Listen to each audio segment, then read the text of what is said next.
Պարոն Փաշինյան, Արագածոտնի մարզում նախընտրական քարոզարշավի ժամանակ դուք խոսելով Քոչարյանի աջակիցների մասին,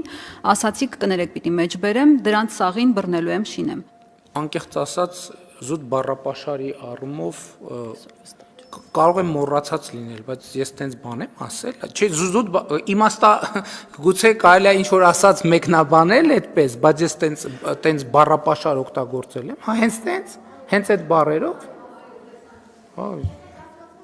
Չէ, չեմ կասկածում, բայց անկեղծ եմ ասում, մարդ եմ, չեմ հիշում, որ ես հենց այդպիսի բառապաշարով ասել եմ։ Այսօր առավոտյան վարչապետ Փաշինյանի բառապաշարը նոր բարձունքներ է գրավել ու ալեկոծել հայ հանրությանը։ Հա, բայց էդ էլա պետք հասկանալ ինչ է նշանակում, որովհետև հիմա մեկնաբանության հարց է, եսը ինչ եմ նկատի ունեցել, դուք ինչ եք նկատի ունենում։ Սիրելի քաղաքացիներ, գտեք Դոմփել բառի ձեր մեկնաբանությունը։ Նոզովյան պիտի լինի սերնդեսերում։